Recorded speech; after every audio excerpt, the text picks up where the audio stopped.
hold to order. The first item would be adoption of the agenda. Second. On adoption, all in favor? Motion is carried. We have a delegation here from the regional district, Vanessa Dice, the CAO, and also the finance director is here as well. So I don't know if you're both speaking, but you can come to the podium and you have the floor.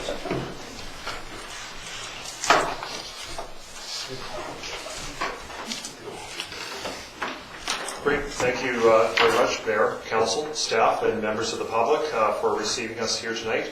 We're here just as information with respect to the Comox Valley Regional District's budget. And of course, our budget also includes the Comox Strathcona Hospital District and Comox Strathcona Waste Management.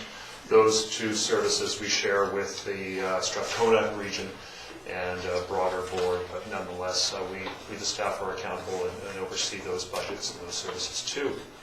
So I thought I would take just a few minutes just to talk about regional districts in general. We are an unusual form of government, very unique, but in being unique provides some very good means of service delivery. So it was in the 1960s that BC was expanding into its rural areas, and there was a lot of residential growth. There was a need to provide services, but rural areas weren't necessarily large and sophisticated enough to be municipalities. The province developed regional districts in order to be a service provider for rural areas, provide things like street lights, water systems, sewer systems to the rural areas. But also it was an opportunity then to bring to the fold a franchise of municipalities and rural areas that could then share services so that we could provide services such as landfills and complex water systems. Rather than individuals doing their own independent thing, it was an opportunity for members of the regional district to share those services. And then the other thing is over time, regional districts have expanded to provide services across their boundaries. So a classic example is North Island 911. We provide the administration of that service, and it's a service that's provided to 5 regional districts. And then there are other examples throughout the province where regional districts share services across boundaries. So the 3 principal formal purposes of a regional district, but there's a 4th. And that is, of course, when you have politicians together in the room, there's an opportunity to lobby and work together in a coordinated fashion. That 4th unofficial purpose to regional districts is lobbying for regional interests to ensure our provincial or federal senior levels of government adopt policies and procedures in the interests of all the rural areas. So what are the 4 purposes of a regional district, the 4 functions? So we are a legal entity for the electoral areas. We share services across municipal boundaries. And ultimately, the board is the one that decides the policies and procedures. But every regional district is unique because every regional district decides what services it will provide. So each regional district is different. And it's like a collection of balloons. In our case, we have 102 balloons, 102 different services. I say balloons because every one is separate and distinct. And also, the ones that you participate in may be different. Not everybody participates in all of our services. So because they're separate, distinct services, each one must function separately. It must fund itself independently. We can't take money from the water system and spend it on fire departments on Denman Island. The Denman Island Fire Department must be funded independently. It must raise its own revenues and spend the monies that it raises. Same goes for each one of our services. That makes things difficult for Kevin and his gang because every financial year it's those 102 separate and distinct budgets for distinct services. But nonetheless, it's all about accountability. It's all about ensuring that you only pay for what you get. So it's a good way of doing business, although it may be a little complicated at times. So when it comes to our partners, who is part of our foundation, it includes the 3 electoral areas, Bain Sound, Denman, and Hornby, Lazo North, and Puntledge Black Creek, A, B, and C are the 3 electoral areas. And of course, Cumberland, Courtenay, and Comox. You participate in 22 of our services. Some of the others, 19 for Cumberland, 23 for Courtenay. And then of course the rural areas where we're providing more services, Bain Sound, we provide 67 services in total to them. So what have been our projects? What have we accomplished over the last year? There's the regional office building. We completed an alternative approval process to build us a new office space in Courtenay. We're now going through the process of the detailed design for that, and we'll report that out to the board to ensure that it will meet the mandate of tax neutrality. There's the Comox Lake Water Treatment Strategy, very important project for you, for Comox, because you're participants in that service. And we developed the strategy, and just this year we completed the alternative approval process. We now have 50% of the money to realize the project from reserves and our capacity to borrow, and we're preparing our applications for funding. We hope that the federal provincial announcements will be in March in terms of their funding program, and we'll be aggressive in making applications for those for the remainder. And also, of course, a real great accomplishment, really proud of our staff and really proud of the direction of our board and the Water Committee for seeing UV protection provided as an interim measure and our ability to avoid boil water advisories in the interim before the water treatment plant is up and running. We continue to proceed on the watershed protection plan, working with all the interests of the watershed and the Comox. We're advancing transit in the Comox Valley. A plan was adopted to a more regular service that will be implemented in September of this year. And then finally, major improvements for the landfill. We completed the cell. I think it is 10 or 11 football fields in size, and it is deep as well. It's completely sealed. All water that enters the landfill now will be treated through a leachate protection system, so very sophisticated way of doing business, very costly, but a very environmentally friendly and up to standard. We continue to do improvements on our waste collection. That's in collaboration with Strathcona. There's the sewer conveyance issue, and I'll talk a little bit more about the future and what we're doing there on the next slide. And finally, what an accomplishment, the hospitals. Our hospital board is responsible for raising 40% of the funds, and as part of that, as part of the planning process, to ensure that those facilities met the needs of the community and are there to ensure that we continue to provide the capital works, at least 40% of the cost for our hospitals. Our board is not engaged in the operations, but is there to support the capital projects. So anticipated projects for this year, the water treatment project, we continue to complete the detailed design. Liquid waste management planning, this is in response to the conveyance issue. We are going to proceed with a public and technical process that will evaluate our future needs for the sewer system. By being a robust public process that meets the requirements of the province, it means that once adopted, we won't have to go to alternative approval or referendum for borrowing. The plan itself will be the mechanism to approve the borrowing required. It will allow us to evaluate the alternatives for conveyance and ensure that we get the most cost-effective solution for the long term. The watershed protection plan implementation continues. Solid waste programs. Currently, we're looking at an organics processing facility to be established in Campbell River in association with the District of Campbell River, collecting organics from the municipalities and processing those into a product that can be reused. Organics make up a huge component of our landfill, so getting it out of the landfill is cost-effective to increase the life, and is an expectation of the province that we implement these programs. That program is predominantly being funded by a grant that we've received from federal or senior level governments for it. Finally, transit implementation. We're in the midst of doing the final details of the transit plan that will be adopted in September of this year. We've made a commitment to evaluate that service. Is it meeting the expectations? Because there is an increase in cost. Does it meet the expectations of the board? We will report back to them in 2 years' time after we get a good evaluation as to whether it's effective or not. And then finally, one very important thing that our board's been committed to is our relations with Comox First Nations. They're integral to our services, of course. They use our services. We need their support for things like the water treatment project. So we're working very closely with them on that. So what does all of this mean with respect to the budget? So I think it's fairly good news. And overall, you must recognize that there were identified cost increases for our major infrastructure. For instance, sewer, we have always realized that there will be cost increases for that to realize the capital. So that is the anticipated 6% increase. Comox Strathcona Waste Management, the overall increase to that budget is only 0.9%. We are avoiding the increase in taxation for that service in this year. And there was a planned increase of $2 million, but that is foregone in this year because we can meet our requirements and without having to do that. The board is very concerned about that fact that we do charge a tax as well as a toll, so we're very mindful of our overall costs to ensure that that's only done when necessary. Overall, in general, our services to the 3 municipalities otherwise is a 2.7% increase. I'll talk a little bit more of the specifics for Comox because it depends on your increase in assessments or otherwise. We have a number of major increases in service to the electoral areas, for instance, a new fire service for Merville, so they're seeing a slightly higher, and the overall increase is slightly higher as we provide those new services to our rural areas. This slide looks at what could be an average assessment, an assessed valued residential property of $400,000 in Comox would see an increase of $1.54 for the services for which you are taxed. We do provide a couple of other services for you on a contract basis, including the emergency program. The overall cost for that is anticipated to be just over $30,000 to you. Pesticide awareness, a zero budget for this year. The water supply service, of course, is charged as tolls.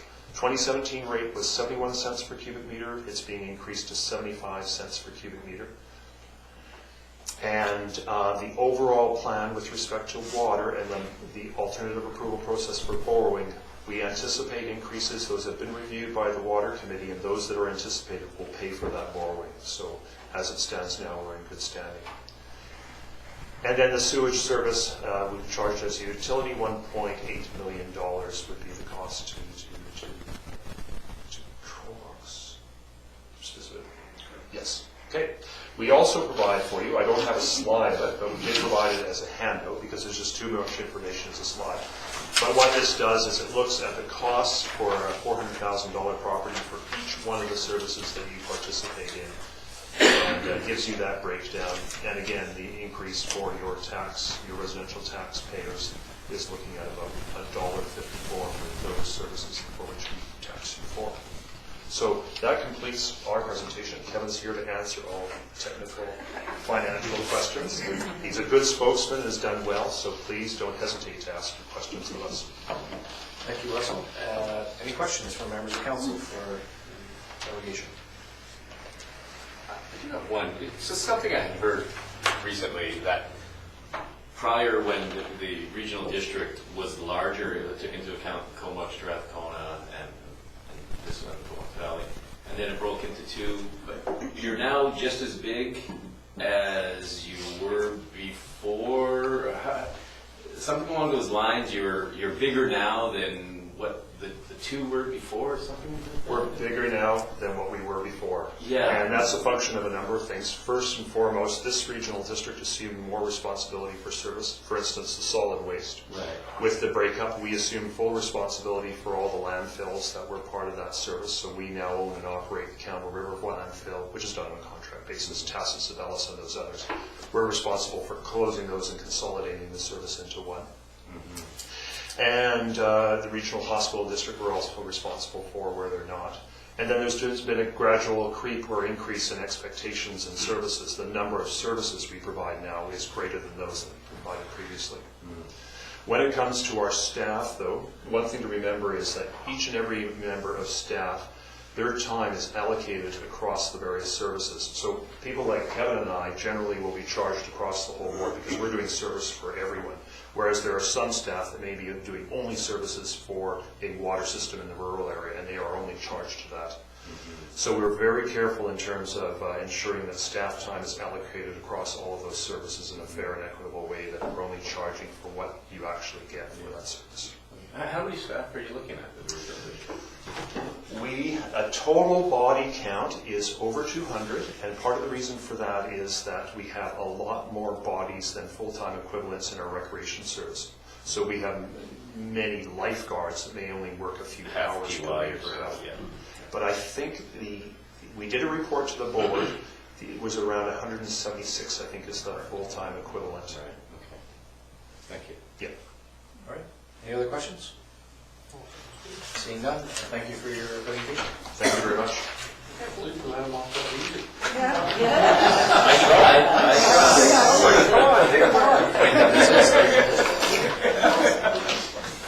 All right, so we'll move on with the agenda. Okay, so we have a number of staff reports. The first one is the mobile vending program, and that is recommended for consideration by committee to before the council for first, second, third reading includes the proposed parking bylaw and business regulation bylaw. So that, I'll second this. So we have moved that recommendation that the proposed parking bylaw and proposed business regulation bylaw be forwarded to council for second, third reading. And seconded, so discussion. Councilor Arnott, then Swift. Yeah, a couple questions to, I guess, to Shelley, who's the author of this. When you identified certain areas to have concessions or craft type of booths or food vendors, have we identified like how many on the east parking lot, how many on the west parking lot, or will that be managed by staff, by park staff? The intent was that that would be managed by staff, just with staff members working with the vendors, just on the most suitable locations, yes. Okay. And the other question I do have, just a general question. We've identified, just the breakdown here. Here it is. $50 a day for mobile vendors, truck, trailer. That would be on a casual. And I'm just wondering, and I know I've spoke about this earlier, but I'm wondering if $50 a day would stifle the ability to get more people in here, even on a casual basis. I know, if we took it, I broke it down, if on average we have 5 months, we'll say that we have a vendor out there, so that's 153 days. It only works out to $16 a day if they took the monthly fee of $500. But for those who want to come here and just be here for the weekend, $100, I think that could be a little high for some of the vendors. And I say that from speaking to one of the vendors last year who was here, and he said, when we have one vendor here, $50 a day isn't bad. When we have two, then now it's half the business, and then you have other casual, you have more longer-term people. So I'm just wondering if there's any room that we could bring that cost down for the larger units.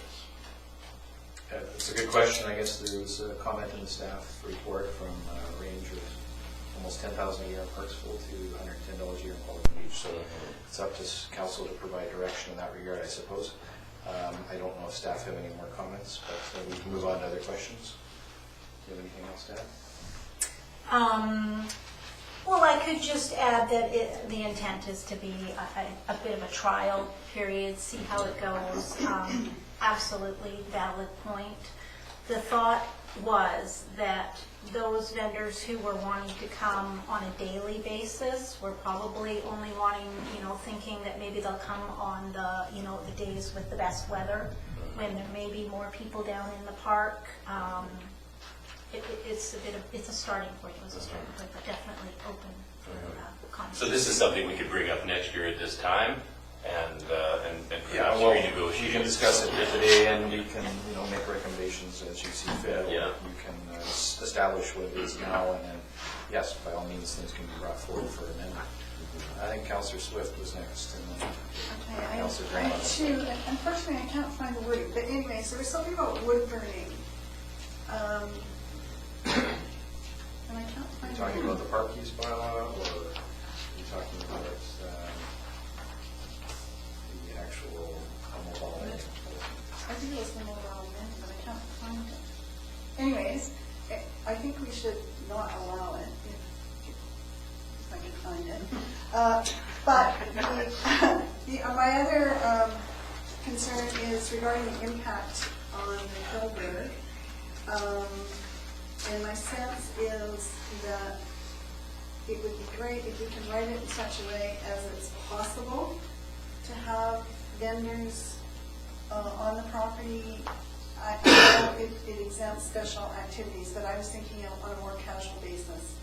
An ice cream vendor along with the hands-on park or those kinds of things that might occur from time to time. But again, it's something that we need to pay attention to, who would administer it, and the Hillberg would need to have some say in it, depending on what other events were scheduled in. So Sorry, what you're suggesting is that the Philbrook Park should be included in the possible locations? Well, the way I'm understanding this, it's not identified so that they would not be. At this point, I don't believe there's allowance for that, is there, Parks Director? There's not at the present time. Any particular comments on that? As to why or why not? No interest? It's really never been brought to our attention before. Most of what has gone on in terms of food vending has been directly tied into an event, a large event contained on the grounds. Right. So it's just something we haven't been, I haven't personally been approached by anybody that I know of wanting to set up there. Does that address what you're getting at, or is that? Well, what I am getting at is, at one time, they were really having a hard time getting somebody to operate the summer kitchen. And at that time, they were considering maybe they could get somebody to run a food truck. I see. So it would be great if the bylaws were in such a way to allow that, if that sort of situation might occur. And then on a more casual basis, somebody might want to sell ice cream or popcorn or something the odd time. And I don't think it's an issue right at this moment, but if it were to happen, it would be nice if they didn't have to go through all the wording of this. Okay, is that something that staff see as feasible to add Philbrook Park to this, to map, I guess? Or are there other issues that we have to address? I don't think it would work. I don't think it's impossible to work it in. Okay, It's just the ability to have the flexibility. You want the flexibility, gotcha. Yeah. Yeah, I mean, I agree, there's probably not as many people going down there on a regular basis, so No. it may not be feasible for Park. No, but Right. it's just, who knows down the road, so. Okay, we can take that into consideration. And I was looking for wood burning, I didn't see it. Yeah, I I can't find it either. Okay, I'll keep looking. There's still more time, obviously, this will come to council, so. Yeah. It's whatever. Council again on this one. Thank you. So, we last year began to charge partway through the summer. Do you know what, I can't remember what we were charging. Do you recall what that was? I believe it was $50 a day, Okay, flat rate, yeah, across the board. So- right, so it was just, so there was no provision for a $500 fine Correct. or anything like that. Correct. Okay.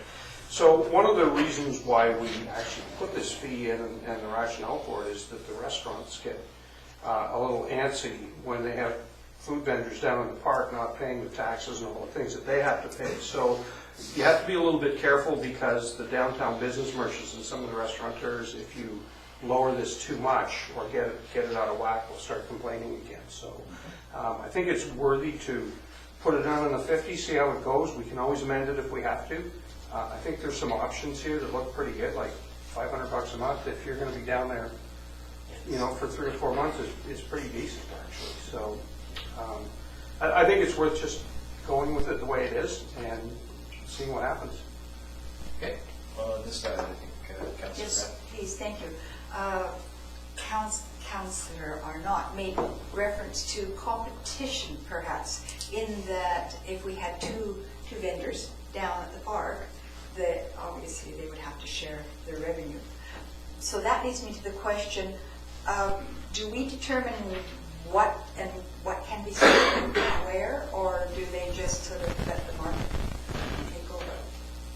That's my one question. The other one was, we had some complaints last year about that wonderful little trailer that was down there before last year, and I'm wondering, is there any, do we make regulation, i.e. tidying that site up a little bit? Well, let staff answer both those questions in whatever order you see fit.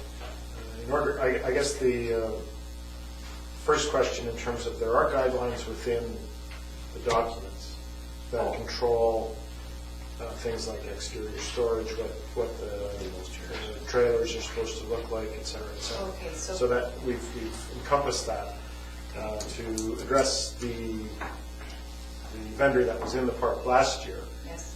We've been advised they bought a new unit this year. Oh, So we have high hopes that all those concerns that we may have had last year will all be a distant memory. Well done. Now so that's great. Now, as far as the food is concerned though, we wouldn't have everybody selling hot dogs, obviously. Well, it depends, who sells the best hot dog? We don't, we're not getting Like it. hot dogs. We're not getting into the market, whatever the market Okay, bears, so as long as we it meet is health, just let's, health and public safety requirements. exactly. Councilor McKinnon, do you have any questions or comments? Just a quick question. This applies only to mobile vending. If we had a vendor that wanted to use one of our twin sale buildings, that's separate, is my understanding, or am I incorrect in that assumption? You are correct. It's separate. It wouldn't count that. So if someone wanted to come in for nautical days and use the twin sale buildings to sell product, coffee or whatever, they would He runs that whole they show. would pay the Yeah. rates, going rates that are set up by our recreation department. Strictly food trucks and trailers. There is still provisions in the bylaws to allow for it, but it wouldn't be covered by the mobile vending Okay, specification. thank you for answering that. Just wanted to clarify that. Anything else, Councilor Price? I think it's covered everything, and I think it's great. We're seeing a lot more activity down at the marina, just with the development that's happened. So having food down there will bring down more people. So I think that vendors could well have a good business down there as we increase the amount of people coming down there. So yeah, and I think the regulations seem to cover everything, particularly that. I'm just wondering, we are saying no provision of seating. Yeah, no, it says that in the policy. Yes. Yeah, it says that in the policy, however, we are setting up additional picnic tables and benches in the park. Just one last, the location of the fish and chip shop last year over on the far side seemed to be, didn't really work out as well as it could, and we seem to be set up for this side. We've got provision to put the truck and trailer ones on this side. The mobile vending carts are, I see them sort of moving around or being wherever they are, but is there a provision to put them down on the boat ramp side this time? I believe so, Al, and I believe we're working I'm actually in that. meeting with them tomorrow morning at 10:30 with a view to do exactly that. Okay. They found it, this is through their own admission, they've found it a little bit tight over on the east side as well, so we're going to make every effort to ensure their comfort and also, alleviate some of the pressures over on the east side. Great, thank you. Okay, so Yeah, and just in line with that, do we need to have that in this bylaw, that carts on the east parking lot, trailers, trucks on the west parking lot? Because that was a small trailer before, and it was kind of in the way. So do we need to have that? I think you want to leave that up to staff. I mean, as these things evolve, the shape and form, then will change, and staff seem to be able to best deal with that as they can. So, I mean, we do have designated parking spots for trucks on the, I guess you're calling it the, No, not designated on the west side. well, on the east side, there's actually, when we designed that whole thing, that was for 2 food trucks. Yeah, but what I'm saying is that last year we saw that didn't really flow that Well, that's because it well. was a trailer with a bunch of stuff outside the trailer that, sort of a lot more area than a truck would. So I would leave it up to staff. I mean, we did spend a lot of money on designing this with the marina park improvements, and there's the hookups there and the like. So I Yeah, think but I'm that's- just saying that Staff we can saw do that. by experience last year that small trailer didn't really fit where it was. I'm not saying not to put it in a corner, but right where it was, we have a drop-down curb. If somebody was in a scooter or whatnot, it was difficult to get by there. And I'm just saying that area right there, a cart is fine, a trailer, a truck, I don't think would be acceptable. It's all in the eye of the beholder, I suppose. Councillor Swift. Thank you to Counselor or not, he found the wood burning piece, and it maybe it will have taken care of itself. It's on Appendix C, page 44, and it's word, wood burning appliances are required to have appropriate certification and or listing, and this is under the fire department approval checklist. So I'm just suggesting that maybe I can't imagine a mobile food thing having a wood burning appliance, do they? Wood-fired pizza, really popular. Yeah, if you go to Parks, it's there every day. So they would be using driveway. Okay, anyway, well, let's continue to think about that. All right, anything further? So at this point, the only thing that staff will be adding to the next series is a map showing the proposed park location. And I note later on that we have this agenda of Highland Park with the actual vendor in the concession stand, so obviously no need to have a food truck up there at this point. Okay. All right, so anything further? Seeing none, all those in favor of the recommendation? Opposed? Motion carried. Okay, tender results of the Comox sidewalk improvement project for receipt. Move receipt. Second. On the receipt panel, all those in favor? Motion carried. Our public works director is here. Invite staff, if there's any questions, it's pretty straightforward. And we'll start relatively soon. This work will be commencing, I believe some of the mobilization will begin next week. Okay, and public notification, all that will be on by. Yes. Successful bidder. Okay, anything else on that? Seeing none, we'll move on to the next item, which I believe is the policy that staff are recommending around privacy breaches. So, CAO, turn over to you for any further comments. Thank you, Worship. Just by way of introductory background, we did experience a privacy breach recently in our organization. And when we were dealing with it through the Office of the Freedom of Information and Privacy Commissioner, it was brought to light that we did not have a policy in place that addressed how we deal with these issues. So it was one of the recommendations that came forward out of our follow-up, and that's what you have in front of you. So it's something for all of staff to be aware of, as well as council members as well. We're dealing with personal and private information. Okay, so motion is to approve that for the council. Any other discussion or comments? The model for this, where did it come from, the policy that was written here? Is there From the Office of the Freedom of Information and Privacy Commission, Protection of Privacy. Thank you. Great question. All those in favor? Opposed? Motion's carried. All right, so we'll move on to the next item, which is Fifth Base Highland Park concession, renewal of license to occupy. So staff are looking for a recommendation for renewal of that agreement. Move that. Any discussion? Seeing none, all in favor? Motion's carried.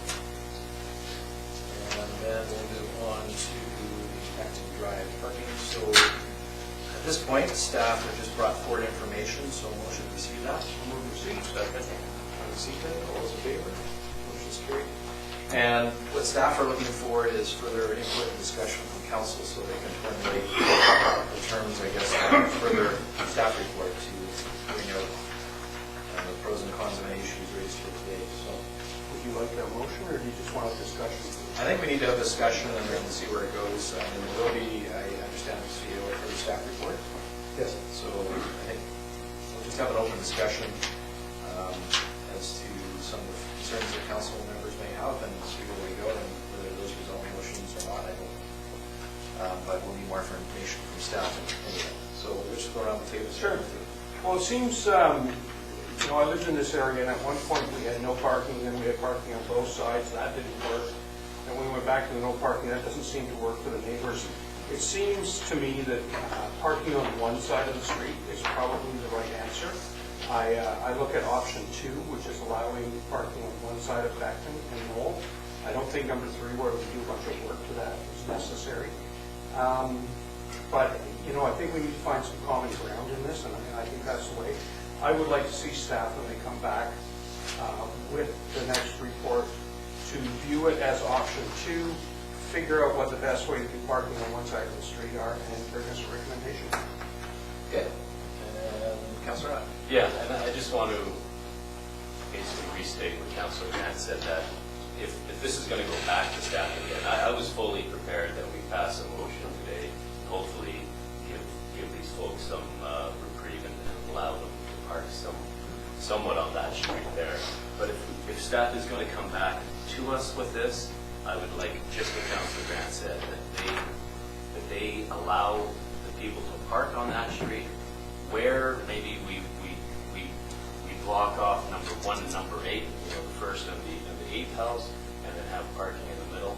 But I think the timing with having reports back and forth, we need to get this finished and done and move on.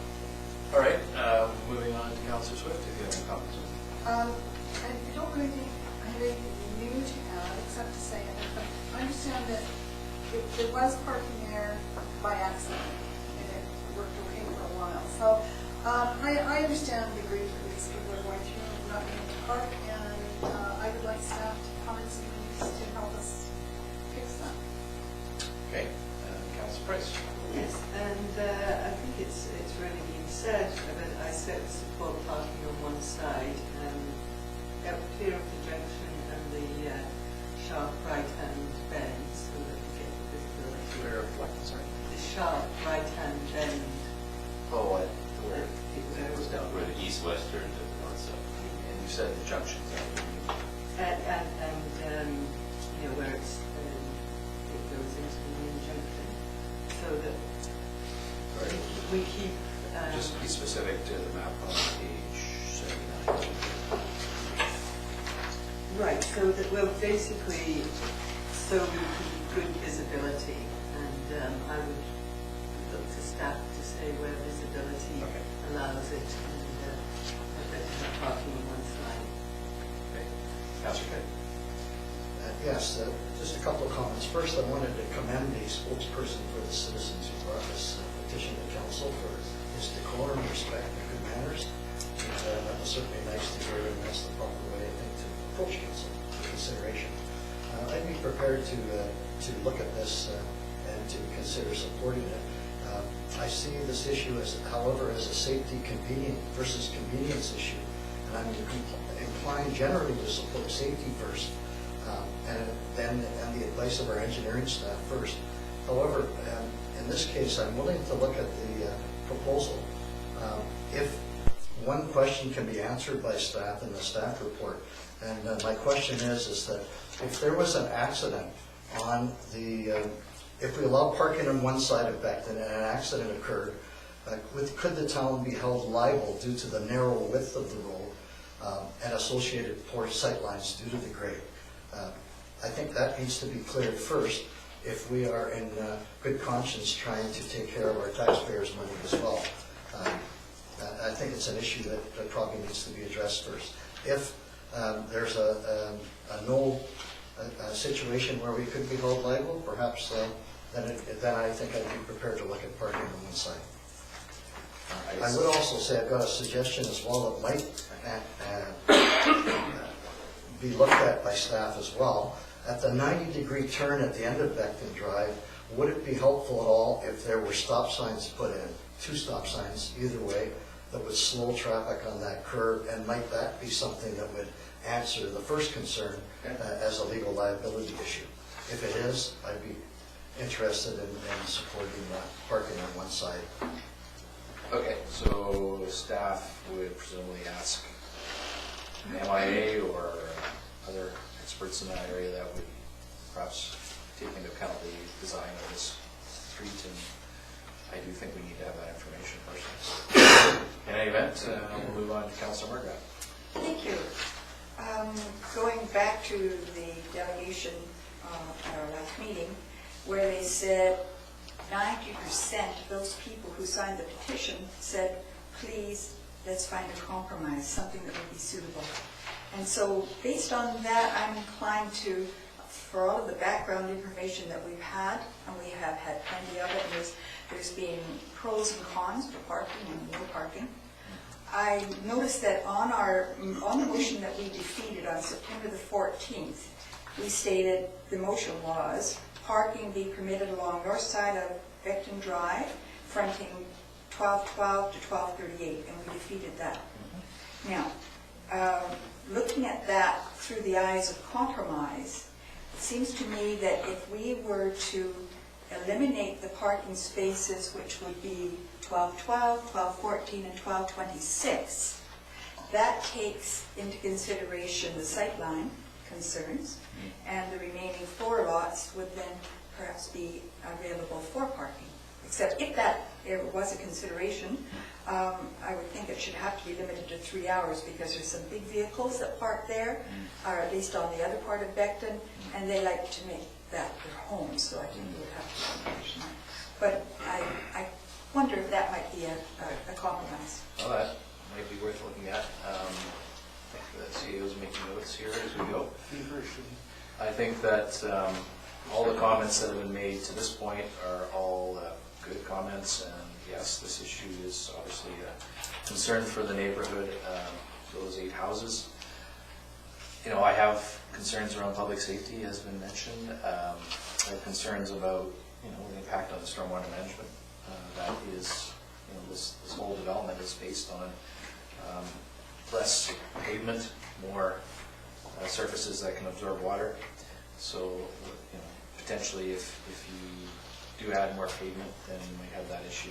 Now, that may become necessary, for example, if you have to put in bump outs to accommodate that parking for safety reasons. So along the frontages of those houses, you might have to consider, for safety reasons, not just allowing them to park on the street, but also have bump outs like we have on Rob Road or other places like that. So there's that issue. My overall concern, though, is that given that this subdivision was designed in such a way, and many of the lots around it were created in such a way as to have smaller lots, narrower streets, deal with stormwater management in a different way, what does this bode for future subdivisions that are designed in this way?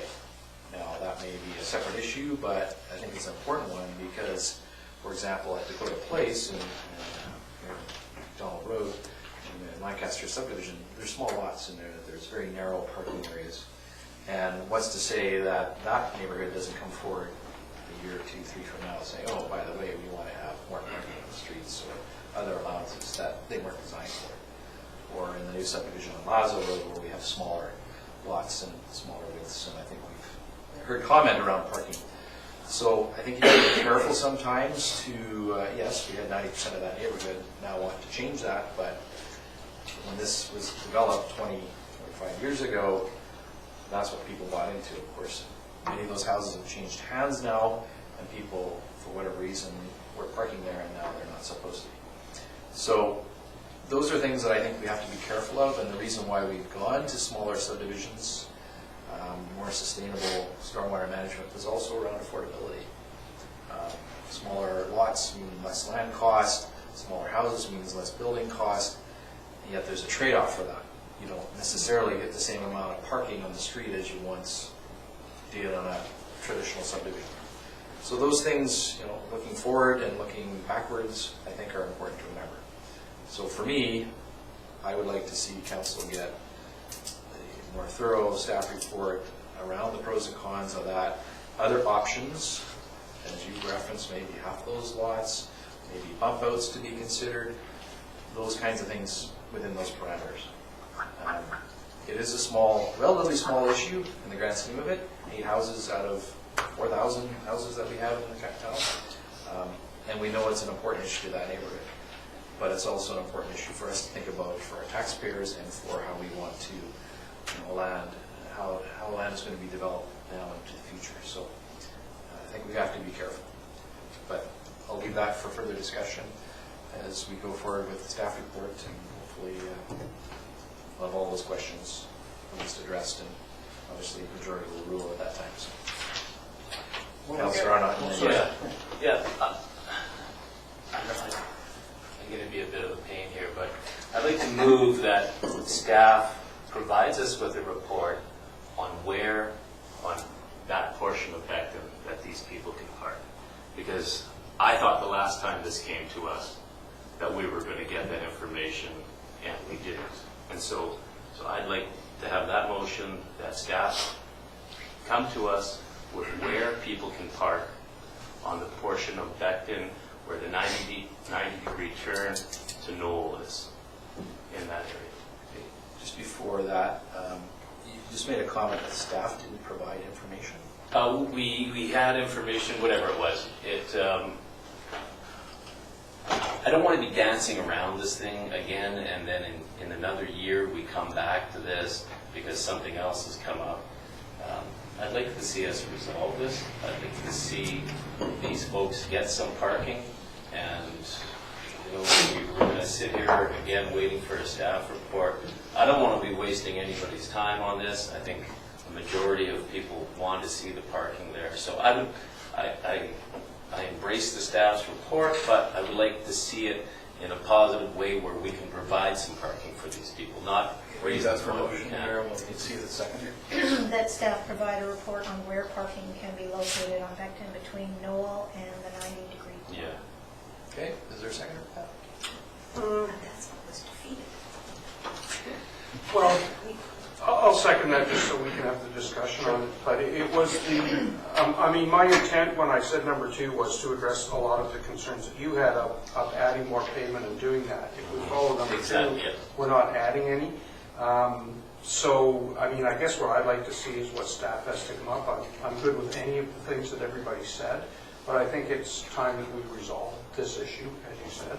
I know we have a subdivision bylaw coming up, and I know that just in looking at some of these newer areas that we've done at the far end, going towards Lazo, those roads are getting awfully narrow.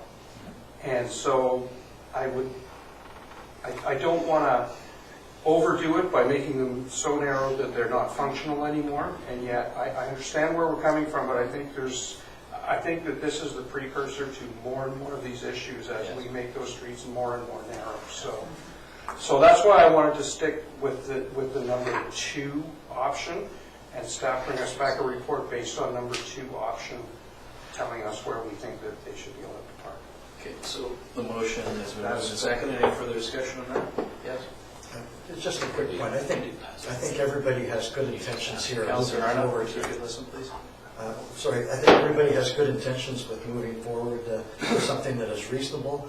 I think some of the concerns that have been brought up, we need to have those things answered first before we move on in good conscience. And I don't think there's any attempt to stall. I think it's important to particularly have legal liability issues covered. And then with a whole host of options, I'm sure there's something that can be worked out, keeping in mind what the original intent was with the subdivision. So a staff report would be forthcoming to address all those issues as part of that motion. Presumably that would cover all those issues. Well, I'm hearing 2 different messages now. Yeah. With the motion on the table, we're not supposed to be really looking at that. It's more of a directive to, and if I can add to what Councillor Grant has said, that we look at, let's consider it a zero-cost option. That's right. No changes to the street. Just put up or remove the no parking signs on one side of the street wherever you see is appropriate. That's correct. Now, the list I have here of the comments that were made around the table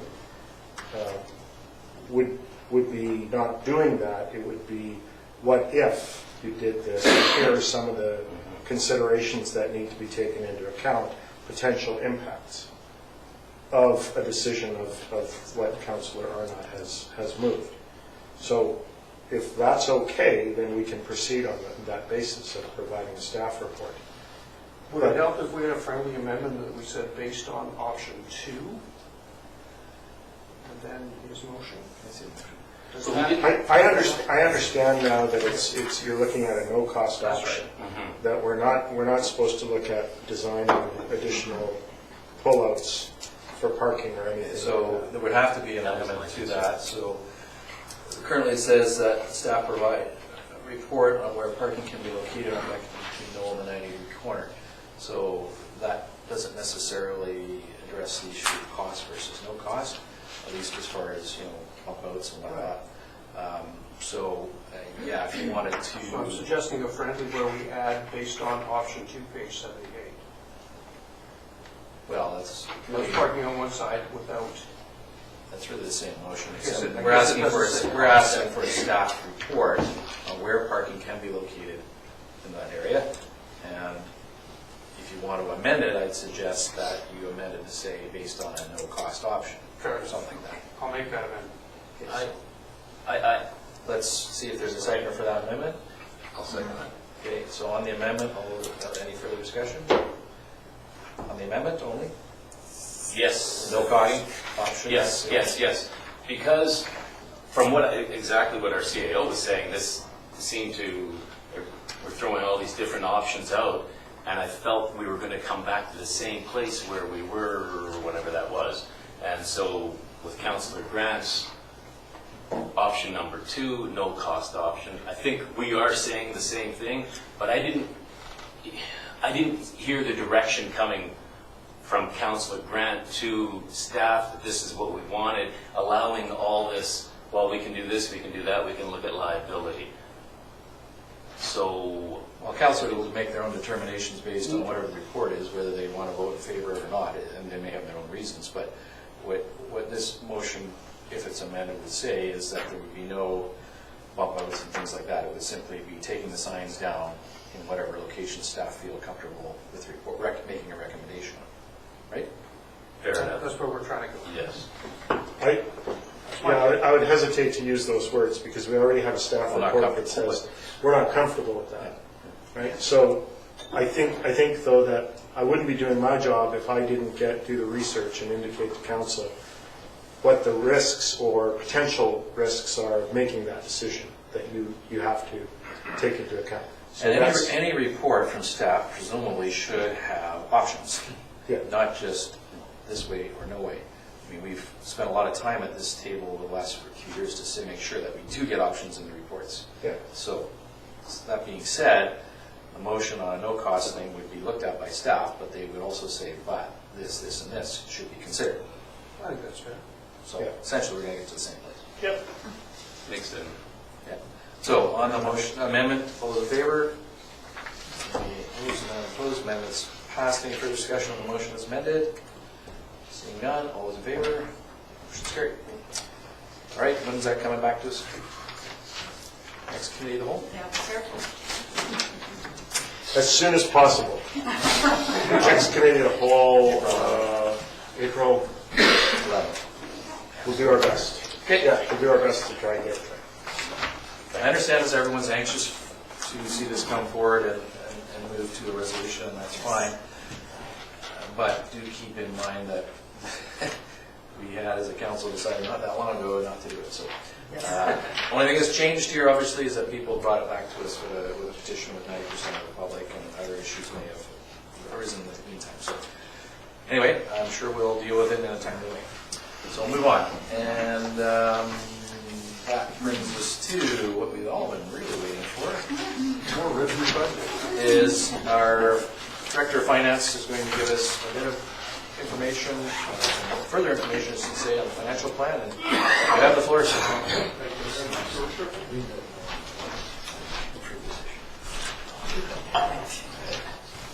Councillors, so we have a brief update on the budget that you have in your package. And I just want to share it with you and open it up for any questions. We have some staff here if there's questions on some of the departmental operating lines. April 11th was our planned date to sort of finalize the tax rate, and the schedule will be, there might be a few more small updates between now and then, but this is pretty close to what is final. The plan is following pretty much what we had in the last year's 5-year plan. You'll see that in the operating budget, so we're just staying on target with that. The tax rate has followed last year's 5-year plan's projection, the second year of the plan, which is the 2.43% tax increase. And so we're still on target with that. We had the revised roll came out March 21st, and this is your first update of that. There was no significant change to our assessment base, and so the 2.43% is held, 1.4% increase for the business is held in that preliminary schedule that was set to be sent to you. And so that's on that. Just a little background before we get into the memo.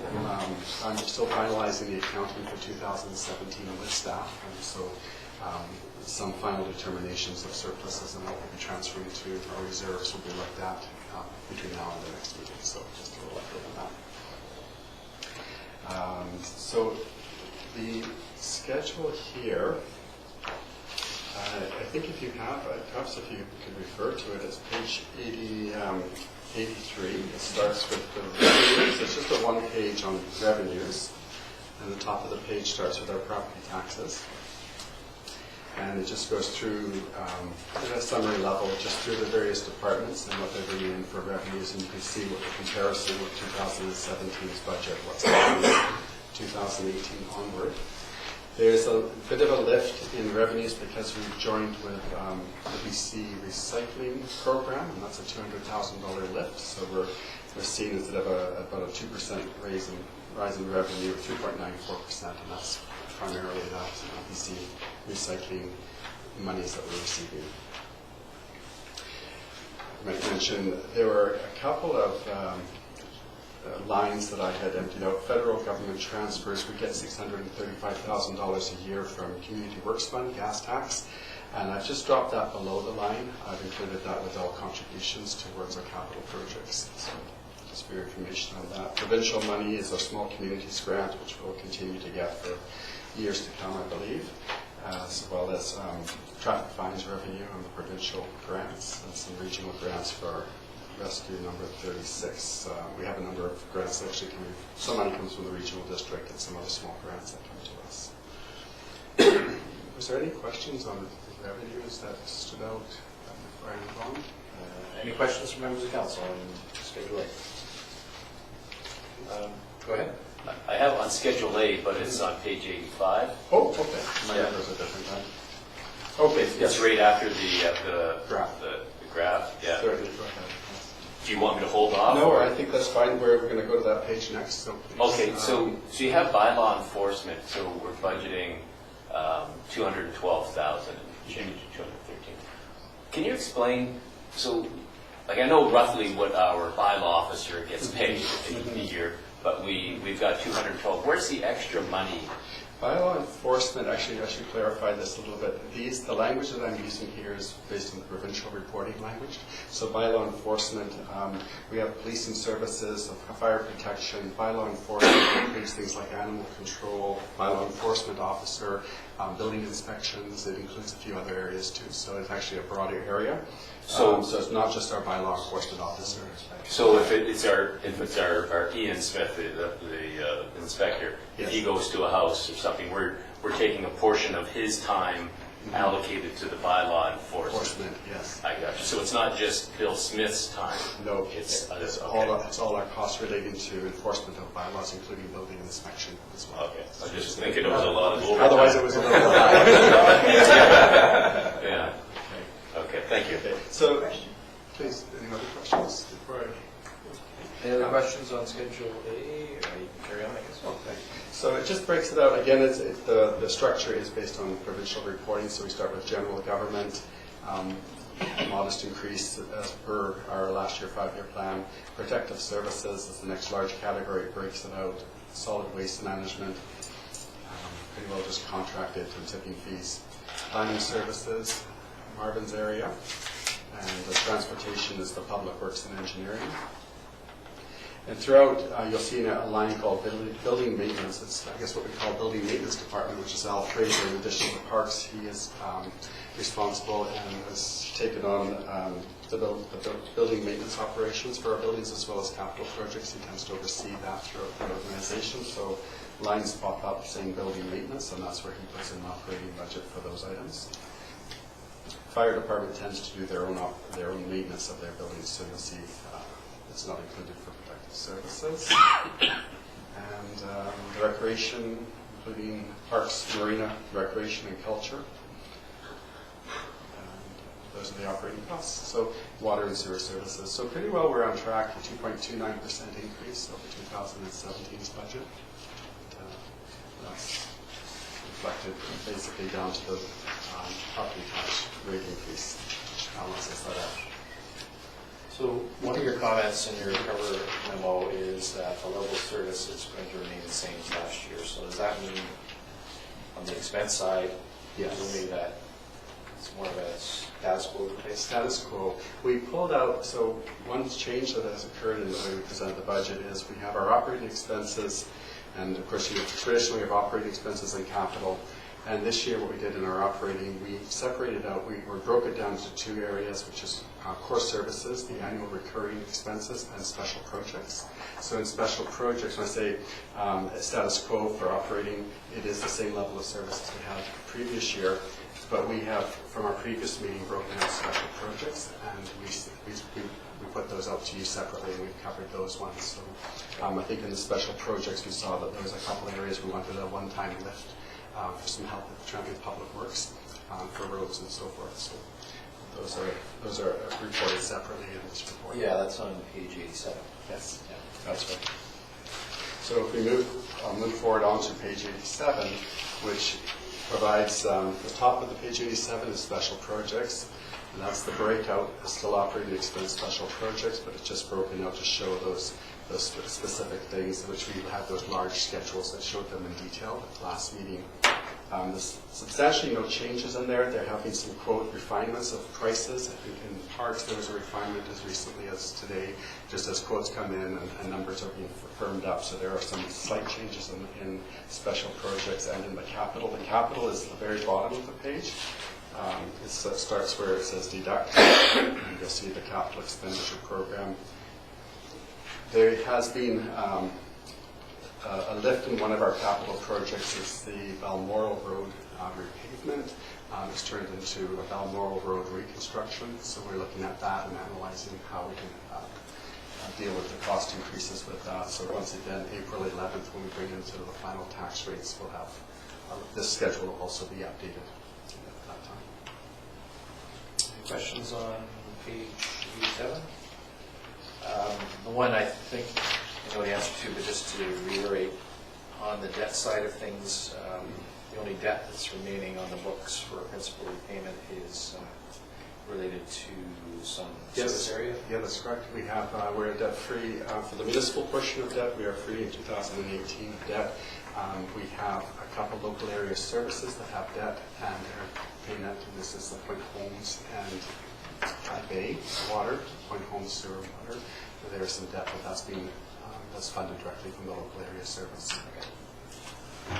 So with that, and I'm trying to find where I saw it, but I saw that interest payments were $18,000 a year that we pay. Is that because of that debt? That is that debt alone. And Okay. that's being paid or remunerated to us through that local area service. So it's the debt for the rec center or any other type of debt, we are free of that debt Right. now. And so we still have to report all of the debt, and it reports that much. But it's paying itself. It's so- paying itself on that local area Thank you. service. It's Okay. paying it, not the general community. That's at the Right. top of page 85. 85. The first one. Okay. Yeah. All right, any other questions? Anything else? That's all I have. All your slide update? Okay. Just like to comment how easy this is to follow. I'll second Whatever that. you've done with your computer programming, keep it up, it's very good. It's really, really easy to follow, and I'd also like to mention that debt-free is a good place to be.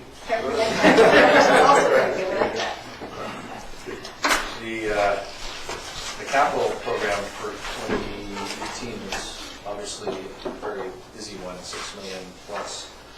I was asked this question of CAO when I see him, but just maybe you can comment on how you see that rolling out this year, and do you think you have the staff and other capacity to manage all those projects significantly in the transportation sector?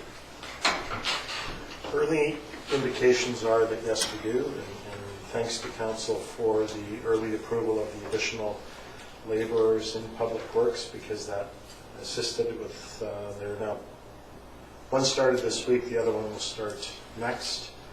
And that will assist in doing all the prep work we need to do in terms of meter installation, service repair work on road resurfacing projects. And so Shelley reported to me that we're ahead of schedule on that front, and that's a good place to be for us to be available for the paving companies to come in when they are available.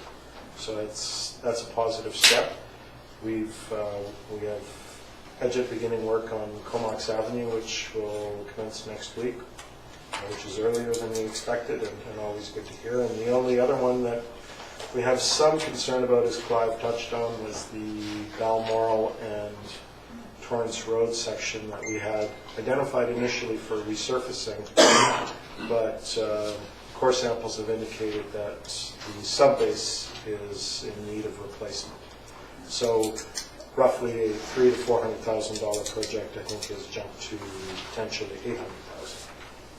So depending on how tenders work on that one, we still may come to council with whether we proceed with it or hold off until we can get better pricing.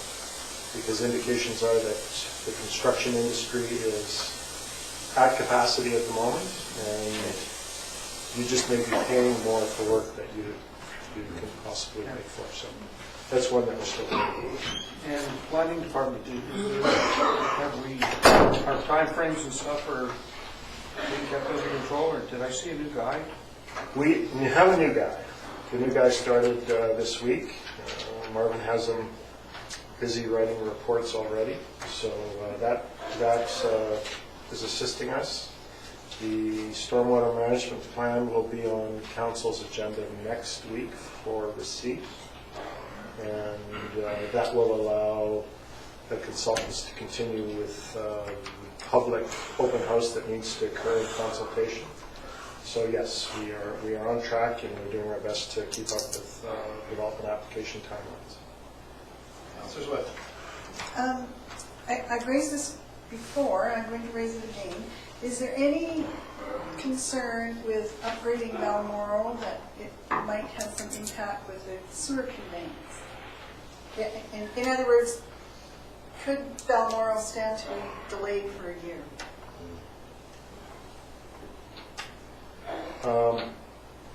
Sure, we can always delay things. I know it's in bad shape, because we're there and there's potholes. And I think that's a decision that we're waiting to make. I think we'll see what the pricing comes back. We'll have further discussions with our special guest who presented this afternoon the sewer conveyance project, and then we can make our decision at that point. I just don't want to put us in a position of really doing a fabulous road and then digging it up. So, yeah, I understand. all right. So anything else on the budget? Obviously, we'll hear more back in a couple of weeks. Okay, so that brings us to the correspondence, and I asked that we put on the agenda simply because I didn't know offhand whether there was any projects that the community members had any contributions to Town of Comox over the years. I know the Parks directors had a good rapport with Rotary and Lions, but I wasn't sure if there was anything akin. Should we move receipt of it? Sure. Yeah, I'll move receipt. Second. Receipt, all those in favor? Motion's carried. Anything to add to you? We met with a representative of Kingston recently, and they were actually looking at working with us on some But projects. yeah, the question is, if they are asking for a video or something that, whatever they've done in our community that we could showcase. So, sorry, Director Parks, the King Club was the item there, whether we've had some work with them. We haven't done any work with the Kinsman or Kin Club in decades. Yeah, so, but we did have that recent approach, so we can just tell them that. That might be the easiest way to respond to it. So you don't have to make One thing- a lawsuit. One thing I did with the PMQ housing, that is part of the town of Comox, is contracted with them and had all the addresses for the PMQs with the reflective addresses, so it's a bit of a safety thing. And that was something, so now we have a whole community in the town that has that, and perhaps something as a showcase of what people could do. Put your makeup on, get the video then. Yeah. Yeah. But that was about a $10,000, $12,000 project that we did. That it's worked out really well. And now when the emergency services go into the PMQ patch at nighttime, the address is laid right out. So it's Very nice. One stage, that's it.